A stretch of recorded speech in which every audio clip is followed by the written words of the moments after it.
thermal sound wave. Yes, indeed. It's thermal sound waves, a natural alternative to fast food radio. We here, C.Truth, Kev Lawrence. Right about now, we have someone whose tunes and music we've been spinning for a while on the program. Definitely a mighty individual, a strong individual, a powerful individual, you know what I mean? Joining us on the program right about now. Doing the damn thing for a long, long time. People need to know more about Haviah Mighty that's joining us on the program right about now. How you doing? I'm doing well, man. I'm doing well. How are you? Great. Definitely. Just looking forward to chopping it up with you and finding out some more about yourself. So for people who are unfamiliar with Haviah Mighty, tell everybody a little bit about your background is, and let's start with the name. Like that's a very unique name. So my name, my name is my government name. My dad made it. I just feel like it's a representation of, my family bloodline, my lineage. I've been an artist for a long time. I've been putting out music since I was 11 or 12 years old. Started rapping around that time and started singing at the age of 4. So just kind of super deeply into music my entire life. But yeah, I've been putting out a couple projects over the last couple of years. I sing, I rap, I produce, I DJ. I'm from Toronto. And What part? Yeah, we got a pretty... What part of Toronto? Well, I'm born and raised in Toronto. So I was raised sort of the East End, but not really. It's like the East End of Toronto, but not yet Scarborough. I don't really know how to explain. Not Scar City. Scar City. Yeah. You know what I'm saying? Yeah. Shout out to Randy's Patties. And then moved to Brampton kind of young. Brampton. So also was raised in Brampton as well. Okay. All right. Shout out to the Brampton Ajax family. I call it Messiaga. Oh, you know the ends. That's lit. Yeah. Shout to the Menzum. Shout to the whole crew. Shout out to all the people over there, the family. But yeah, that's pretty much the background, So Haviah, what does that mean exactly? Honestly, the name itself, my dad made it up. So whenever people ask me what the meaning of the name is, I'm like, I just feel like my dad's impact on me, like his kind of influence over me, just him coming up with a name. Like I asked him many times because so many people have asked me like, what does it mean? And he's like, it just sounds like certain names from the Bible, like Messiah. So I just took the letters and he's very very creative. He's a very etymology of words type of man. So he's if you say a word and there's 3 words within that word, so identify those words. He's the type of guy that will not say understand because the word under is in the word. You know what I mean? So gotcha. I think for him, he stitched it together with the vernacular, the sound, what it felt like to him, just kind of more that than anything, than it having actual meaning, Gotcha. Absolutely. It's Thermal Sound Waves. We hear C.Truth, Kev Lawrence talking to Haviah Mighty on the program right about now. You do so many different things. Obviously, you're creative. I mean, as you said, you rap, you DJ, you sing. Which one of those things did you pick up first and run with first? Singing, actually, yeah, because I was in singing lessons really young, so from the age of 4 to 11. So I definitely sang first. My sisters were playing the piano. I was learning to perform at the age of 4, pretty much, and singing with my sisters. And then when I moved, I used to go to music school in Scarborough when I lived in Toronto, and then it just got too expensive. We won the maximum amount of scholarships, so we couldn't get a discount on our lessons anymore, so it just became unaffordable. And at the time, we also moved to Brampton, so we stopped taking lessons. And I just had a void, so I started rapping at the age of 12 because singing, I wasn't doing that anymore. So I pretty much started rapping at 12, and I've been doing that ever since. I picked up DJing years later, 2015 maybe, and I started producing around the same time I started rapping. So I just slowly picked up things along the way, I guess. Do your sisters and other people in your family, do they join you on stage when you perform, or are you just someone that just took it and ran with it? I would say I was in a musical household, so I had a lot of reinforcement, a lot of positive reinforcement. I have older sisters that are very musical in nature. They're either playing the piano or singing themselves. Rap was the one thing that was very specific to me for sure. But my parents are very musical and just supportive of music. So once I started getting into it, I kind of always had people to listen to my demos, give me opinions, and just have input and not I guess encourage me to stop doing it. I know for a lot of people making music isn't seen as a lucrative career path. So sometimes our family and our friends, but they don't understand our interest in it, and they think that we're wasting our time. So luckily I didn't have that. I didn't have that kind of input in my ear of yo, when are you going to stop rapping? This isn't a real job. I never had anybody saying that. So for me, I was just always positively reinforced, positively encouraged.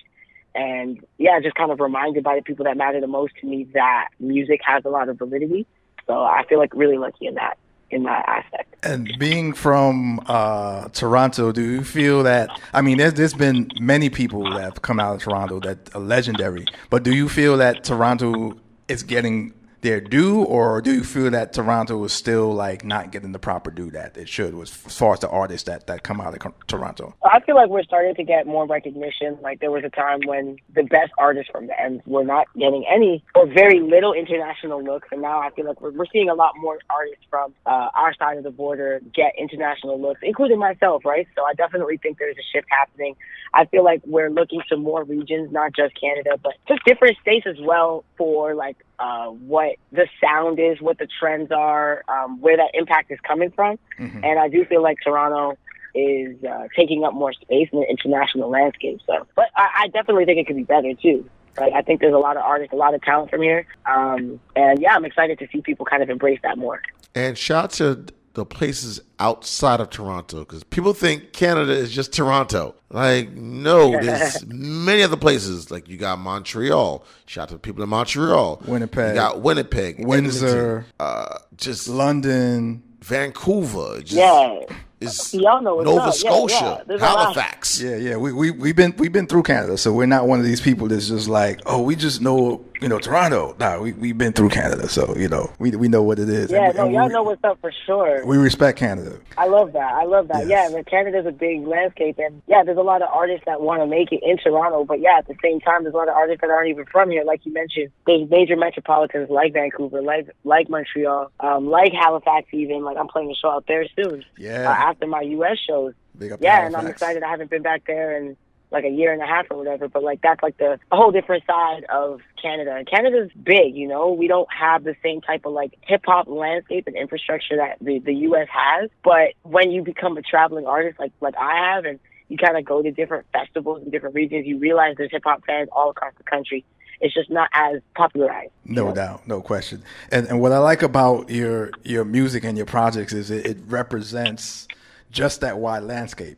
Because there's so many different sounds and so many different things that you do, like, and we've played some of them, like the Honey Buns and the Zoom and Room Service and all those things like that, Manifest, so Appreciate forth. That. Like your project has these different sounds and these different energies that you go into that is just not quote unquote the typical hip hop situation. It's like very diverse. Thank you, I appreciate that. Oh, no question. Thermal Sound Waves, a natural alternative to fast food radio. Yes. We here, C.Truth, Kev Lawrence, talking to Haviah Mighty on the program right about now. What are some of the things that you pull from when you're putting together your art and your music? I pull from anything and everything. Anything that makes me feel passionate. I'll pull from a YouTube video if the message was interesting. Like, I'll pull from a conversation if the conversation was good or if it had impact on me. I would say anything that has an impact on me could find its way into something that I write. So yeah, like, don't tell me anything if it's private, because if it means a lot to me, it might inspire something.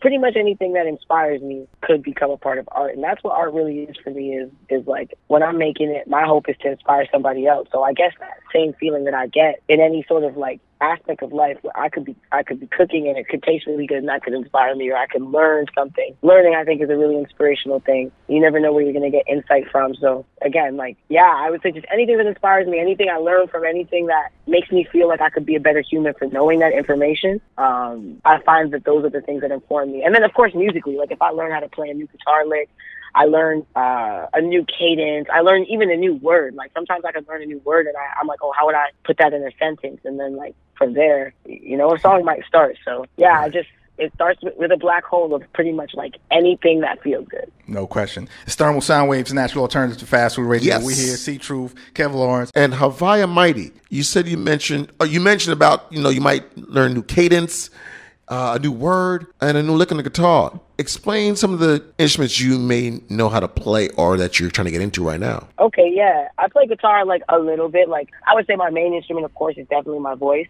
Singing and rapping, like that's my main instrument, but I've dabbled with guitar. I definitely use guitar for like chord progression and jam sessions, and because guitar's so similar to bass, I also play bass a little bit as well. Drums, of course, like percussion is something I like to dabble in too, and then like keys for sure. All my sisters play the piano, so I would say compared to them, like I'm not really like that great, but again, piano's piano chord progressions is definitely like sometimes where original ideas come from, or like if I'm riffing and just like kind of coming up with a hook idea, a chorus, something that's repetitive, that'll often start on the guitar or the piano, and then from there, like maybe I'll flesh out the beat, or maybe I'll even send that voice note or whatever to a producer, and I'm like, yo, can we build around this idea? But I would say piano is my favorite instrument, 100%, probably just because I grew up with one in the house, and my sisters were always playing it, so I just saw the power and beauty of the instrument. But guitar would be a close second. And I love just like kind of the standard band setup, like guitar, bass, keys, drums. Like that always feels good. Right?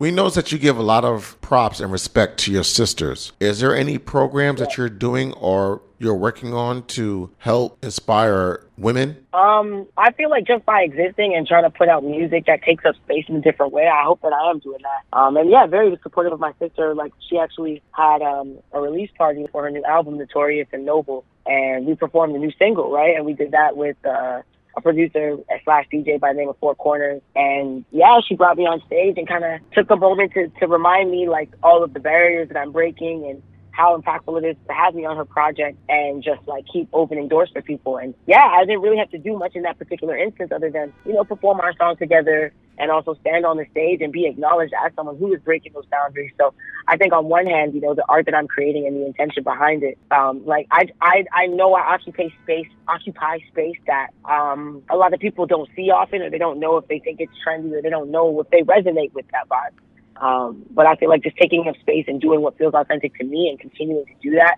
and pounding that to the pavement, and then reminding people, yo, like you can do it too, and then having a team surround me that also, I guess, sees the value inherent in that and continues the messaging of this is what it looks like when you're taking up space as a woman, I think it's just something that I've learned over time is important to do. I've learned that that's what I'm doing. I didn't know before that that's what I was doing, was making music and doing something that interests me. But I'm learning over time, like, especially because I'm doing something that you expect a guy to do, or you expect a woman who's over-sexualized to do. You don't really expect it from me, so I gotta get different reactions than what you would expect from somebody doing the norm, I guess you could say.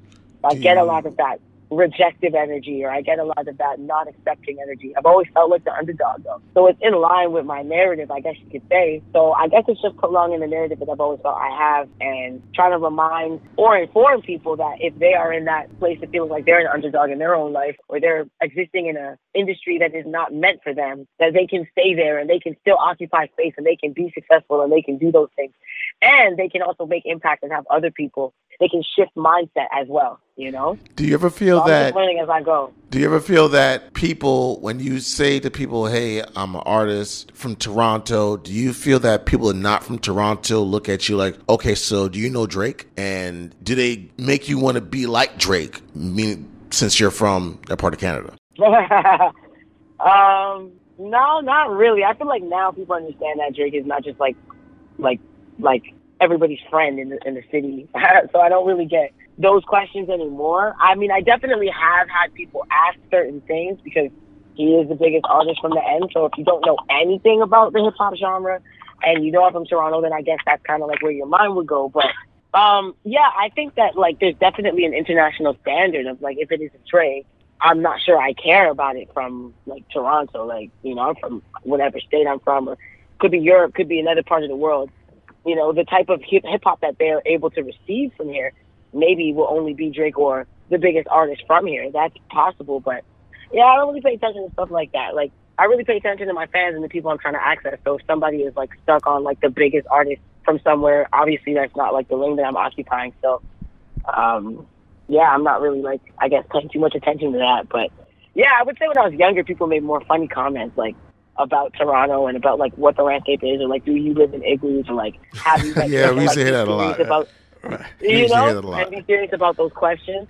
Yeah. I feel like people are learning a little bit more about that end, and they're not asking those same questions with seriousness. Like if they are, it's like they're joking, Right, no question. It's Thermal Sound Waves, a natural alternative. We here with Haviah Mighty, C.Truth, and Kev Lawrence. Two last questions. What is your sister's name so we could like support her music and we could like, look for that, get that? And secondly, what are some of the things that you're into when you're not doing music? Oh, absolutely. Yeah, my sister's name is Haviah Mighty. She just dropped a project called Notorious and Noble. She's like a a dance hall fusion artist. So you're getting like a whole different, like she's similar to me, but you'll get a whole different vibe. It's like dance hall, reggae, like Afro, R&B, like soul, that kind of world. But yeah, Omega Mighty. So that's OMEGA MIGHTY. Definitely check it out. She's one of my biggest inspirations. Cool. And then the second question was, what am I doing when I'm not making music, right? Yeah. What are some of the things that you like to do? Just kicking back when you're not doing music. Yeah, I definitely like to create in different ways. Like I'm pretty inspired by, just like the simple stuff, like just watching movies or reading books. Like I really like reading. Again, I feel like reading is one of the fastest ways to learn a lot of information in a short period of time. So they just make me feel inspired usually. Like if you can get into a good book, it just usually makes me feel something like deeper than the words or the pages. So I love reading, love watching movies because it's like an expansion of what a fictional book feels like. Right. So I love that. I also love getting out and like trying to do like more grounding like things, methods, I guess you could say. So like going out and like I like to party, like I like to drink, whatever, I like to do those stuff. But I also like to go out and do like different intentional things. So like go to the beach and like meditate on the beach or like paint or drawing, like do like different sort of things that force you to be very present. Right. I feel like this career that I'm in is very active and it's very busy and it's very distracting and like there's a lot of stuff going on all the time. So it's very hard to like just like be in the moment a lot of times. And so sometimes when I'm not really working, my recreation, I kind of try to like center it around being in the moment and making that feel fun. So that when I'm working, it's more authentic and easy for me to like sink into being in the moment because I'm being fun. You know what I'm saying? It's very easy to just kind of like zombie mode everything and like just like not actually be there. Like you're like doing the thing, but you're not there for real. You're not experiencing it. You're not feeling it, or you don't know what your emotions are processing as you're undertaking the task. So yeah, when I'm trying to have fun, just trying to like learn how to like be present more, because being present and being in the like when you read a book, like you're so present, like you have to be present in order to understand the plot or the theme or whatever. When you're watching a movie, once again, like you're so present, like you're paying attention, if the movie's good anyway. So that like, like, and I feel in life sometimes like we're not paying the same type of attention as we are to other people's stories. True. So just trying to pay attention to my own story, Yeah. Aside from that, I like working out. I definitely started working out more. I like amusement parks. Yeah, man. I feel like I'm on a dating app or something. Here's three things that I like. That's what we do here. We like to get to know like the artist, just beyond the, what's your song, what's the music, we like to get to know who you are. And this is a beautiful thing. This has been a beautiful conversation that we've had with you actually, about all these different things and these different layers. So, that's what we do on Thermal Sound Waves. That's how we get down. But everybody listen, I appreciate Get that. Crying Crystals. That's the new joint, the new project that's out from Haviah Mighty. Make sure y'all check that. You're going to have something on there for you. It's a great, great project. You know what I mean? We've been playing various tunes from that on the show. You already know. And tell everybody where they could connect with you as far as like social media and all the different situations like that, website and all. Oh, yeah, absolutely. Well, definitely check me out on Instagram, on TikTok, at Haviah Mighty, HAVIAH. MIGHTY. Also on, I was going to say Twitter, but I guess it's X now. You can still say Twitter. It's okay. Okay, we on Twitter. Okay. And then the other Instagram one, so what is that, Thread? I'm trying to use those for and just like keep people posted. I got U.S. shows coming up, so we're going to be in New York on the 1st of November. We're going to be in Atlanta on the 5th of November, and Chicago, we're coming on the 7th of November. So, we're just, trying to make sure we get in the cities, in the states. We want to get the music in people's hands. We want to get it in their ears. We want to get merch on people's bodies. And yeah, we're just like looking forward to bringing the music across the border and hopefully making new fans and connecting with new people. No doubt. Absolutely. So we thank you for taking time out and joining us on the program. We appreciate that. And who knows, y'all might see a book from Haviah Mighty. Y'all might see a movie coming from her as well. You know what I mean? Like I could definitely feel that kind of vibe. Like you can definitely, pull that off. So I wouldn't be surprised to see that. I'd be looking forward to seeing that. Yeah, I appreciate that. Yeah, we gonna see. I might be working on something in the near future. No doubt, definitely. Well, enjoy the rest of your evening, day, and so forth, man. We appreciate it once again for you taking time out and joining us. Thank you. I appreciate it. And you too. All right. Take care. Peace. All right, you too. Bye. It's Thermal Sound Waves, a natural alternative to fast food radio. We here, C.Truth, Kev Lawrence. Thermal Sound Wave.